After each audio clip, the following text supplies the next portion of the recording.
Hai, aku Z. Selamat datang di channelku dan ini adalah catatan anak event.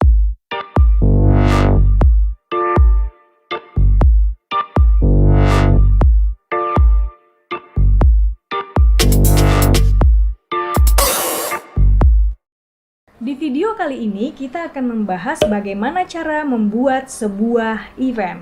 Langkah-langkah berikut ini bisa kamu gunakan untuk bikin event sekolah kamu, bikin event kantor kamu, bikin event untuk komunitas kamu, atau untuk belajar memulai menjadi sebuah event organizer. Di video sebelumnya, pernah aku janjikan untuk membahas 3 tahap dalam sebuah event. Nah, kali ini kita akan bahas 3 tahap ini karena 3 tahap ini berhubungan dengan bagaimana cara membuat sebuah event. Kita mulai tahap pertama. Apa saja yang harus kamu lakukan di tahap pertama ini? Tahap pertama adalah persiapan, di mana kamu harus mempersiapkan segala sesuatunya dimulai dari nol. Hal pertama yang harus kamu lakukan adalah membuat tim.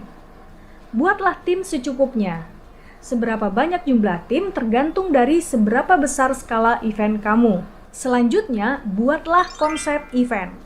Bagaimana cara membuat konsep event? Lakukan meeting bersama tim kamu dan catat beberapa hal berikut ini untuk menentukan konsep event kamu. Catat apa tujuan event. Apakah event untuk merayakan sesuatu, untuk momen tertentu, atau ada tujuan lain? Catat siapa target audiens kamu, berapa rentang usianya, dan apa hal-hal yang berhubungan dengan orang-orang yang menjadi target audiens kamu. Selanjutnya, tentukan pengisi acara. Kira-kira hiburan apa yang tepat untuk target audiens kamu? Genre musik apa yang hits di kalangan target audiens kamu? Atau siapa artis yang populer di kalangan target audiens kamu itu? Selanjutnya, tentukan venue atau lokasi event. Kalau kamu sudah tahu apa tujuan event kamu dan siapa target audiens kamu, maka dengan mudah kamu akan bisa menentukan lokasi yang tepat, yang sekiranya mudah dijangkau oleh audiens kamu, atau lokasi yang memang menarik untuk audiens kamu.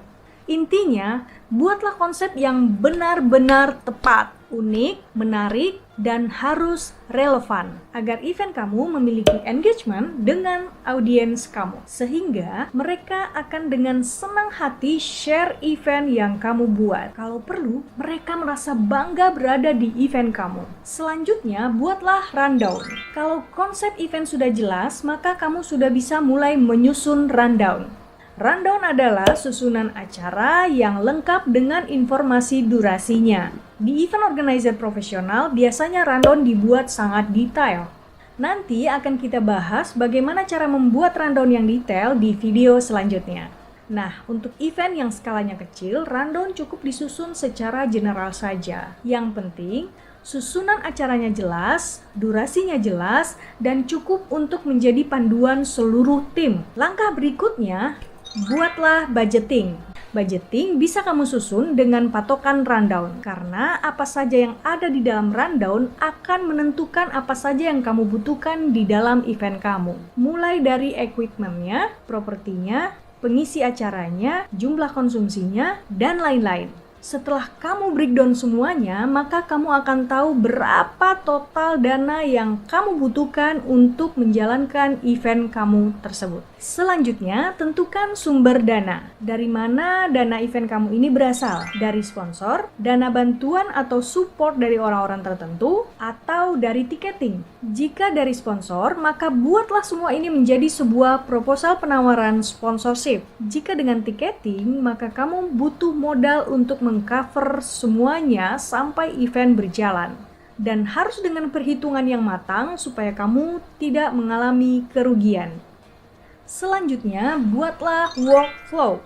Di dalam workflow, semua alur kerja harus jelas. Apa saja job desk masing-masing anggota tim dan kepada siapa mereka harus berkoordinasi. Semua harus ada alurnya agar tidak terjadi miskomunikasi. Jika koordinasi berantakan, maka seluruh acara pun beresiko berantakan.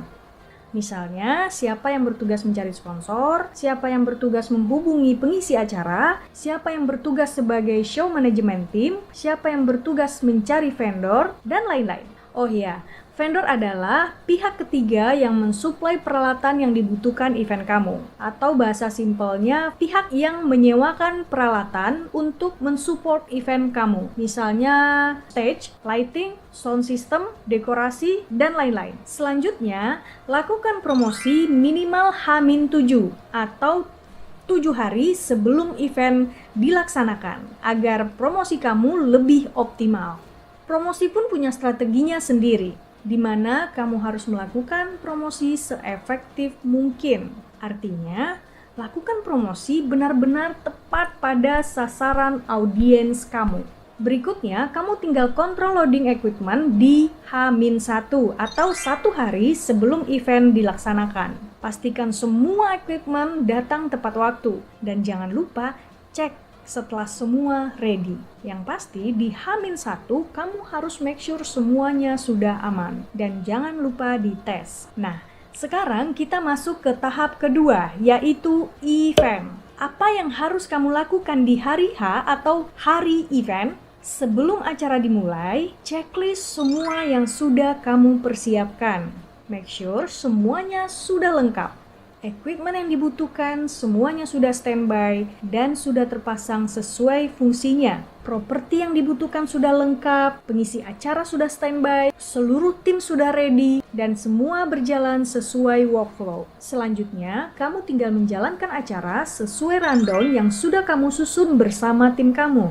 Satu lagi, pastikan kamu menggunakan alat komunikasi agar koordinasi berjalan lancar dan real time. Misalnya menggunakan HT atau menggunakan Clearcom. Sekarang kita masuk ke tahap ketiga, yaitu post-event. Apa saja yang harus kamu lakukan setelah event selesai? 1. Publikasi. Share semua poin-poin terbaik dari event kamu di seluruh media yang kamu dan tim kamu punya. Publikasi ini berguna untuk kamu dan tim kamu ke depannya. Selanjutnya, buat report. Buat laporan tentang bagaimana event kamu telah selesai dan berjalan lancar. Laporan ini ditulis dalam bentuk tulisan yang menjelaskan detail event kamu dan dalam bentuk gambar atau dokumentasi yang memperlihatkan bahwa event kamu benar-benar sudah terlaksana. Laporan ini berfungsi sebagai pertanggungjawaban kamu dan tim kamu kepada siapa saja yang sudah mensupport event kamu, seperti sponsor, penyumbang dana, atau siapapun yang sudah mensupport event kamu dalam bentuk hal lain. Bisa saja kamu tidak membuat report, itu tergantung dari keputusan kamu dan tim kamu. Tapi dengan membuat report, tim kamu akan terlihat lebih profesional. Yang terakhir adalah evaluasi. Dengan melakukan evaluasi, maka kamu akan tahu apa saja kekurangan event kamu, apa saja kelebihan event kamu, apa saja kekurangan tim kamu, apa saja kelebihan tim kamu. Dan dengan evaluasi ini, kamu akan tahu apa saja yang harus kamu pertahankan dan apa saja yang harus kamu perbaiki atau kamu rubah untuk event-event kamu selanjutnya. Aku tidak bisa menjelaskan seluruh poin secara detail karena video ini akan menjadi sangat panjang. Jadi, nanti akan aku buatkan video detail masing-masing poin secara terpisah. Jika ada yang kurang jelas atau ada yang ingin kamu tambahkan, silakan tulis di kolom komentar. Atau jika ada saran dan ide untuk video-video selanjutnya, juga boleh tulis di kolom komentar. Sekian video kali ini, jangan lupa subscribe, like, dan share video ini. Semoga bermanfaat dan sampai jumpa di video selanjutnya.